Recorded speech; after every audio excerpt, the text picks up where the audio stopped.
Françoise Bernard, véritable référence de la cuisine maison, pionnière des animatrices d'émissions de cuisine, est décédée dimanche dernier à l'âge de 100 ans. Alors on va lui rendre hommage ce samedi. Nous sommes nombreux à posséder son livre Les recettes faciles.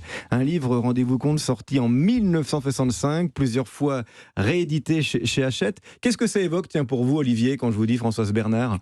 Des recettes peut-être un peu désuètes quand même, faut-il bien le reconnaître aujourd'hui. Je me suis amusé à le refeuilleter, évidemment. Des recettes extrêmement simples et une cuisine, ma foi, bourgeoise dans notre temps. C'est vrai, alors elle n'était pas du tout prédestinée à faire ses livres de cuisine, Françoise Bernard. Elle était au début chez Unilever et elle travaillait pour la marque de margarine Astra. Oui, alors ce qu'il faut savoir, c'est que Françoise Bernard, en réalité, c'est un personnage qui était inventé, c'est un personnage purement marketing, créé de toutes pièces, vous l'avez dit, par la marque Unilever dans les années 50.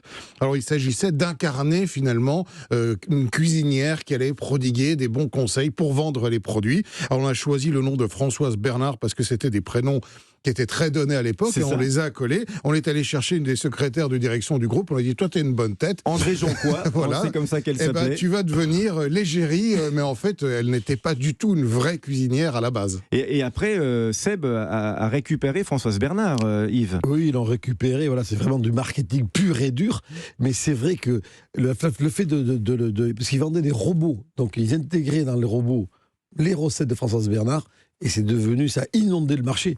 Mais pour moi, c'est le premier livre de cuisine. Mais bien sûr, avant l'Escoffier. Avant l'Escoffier, mais quand j'étais petit à la maison, il y avait Françoise Bernard. Donc sur le groupe Facebook des Bons Vivants, vous êtes très nombreux à avoir laissé des messages d'hommage à Françoise Bernard. Vous dites, mon premier livre de cuisine qui reste toujours une référence, c'est la base de tout. Nathalie Dupont qui dit, je le consulte encore, reçu lors de mon mariage en 86. Vous avez été nombreux sur le groupe Facebook des Bons Vivants. Eh bien, figurez-vous que moi que j'ai rencontré Françoise Bernard il y a 5 ans, elle avait 95 ans, elle était encore en pleine forme.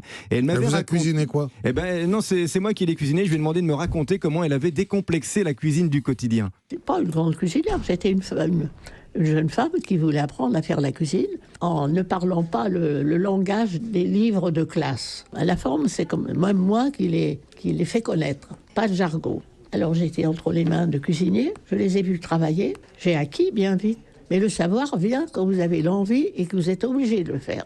Ça, c'est bien dit. Le savoir vient quand vous avez l'envie et que vous êtes obligé de le faire. Ça, c'est assez vrai. Elle a été pionnière aussi des indications précises sur la manière de réaliser les recettes, et notamment les températures et les temps, ce qui ne se faisait pas beaucoup à l'époque. Exactement. Alors, c'est vrai qu'elle était moderne à l'époque, oui. Françoise Bernard. Et c'est ce que retient notre camarade, justement, Jean-Luc Petit-Renaud. Bien le bonjour, l'ami. On est à quelques semaines des prix littéraires. Eh bien moi, mon meilleur roman de l'année, je vais vous dire, c'est Françoise Bernard, parce que j'ai envie de le garder sur ma table de nuit et puis le lire par petites clichés. On y trouve de belles histoires d'amour. Je vois rognon ou champignon. Alors elle donne toujours son avis. Le rognon, s'il bout quelques secondes, attention, dans une sauce, il va devenir coriace. Donc faut bien surveiller son feu. Et puis il y a le petit clin d'œil sur la gougère. Tout le monde a servi des gougères. Elle dit, elle doit être servie tiède, la gougère, juste tiède, avec un bon coup de blanc. Et ben voilà, l'apéritif est trouvé, tout trouvé. Là, on a ce petit chef-d'œuvre qui est comment utiliser les restes, comment vous n'allez pas passer trop de temps aujourd'hui, vous resterez que 15 minutes en cuisine. Elle raconte la cuisine de tous les jours, et moi je la revois dans son joli petit tailleur multicolore, avec sa jupe droite quand elle racontait la belle table.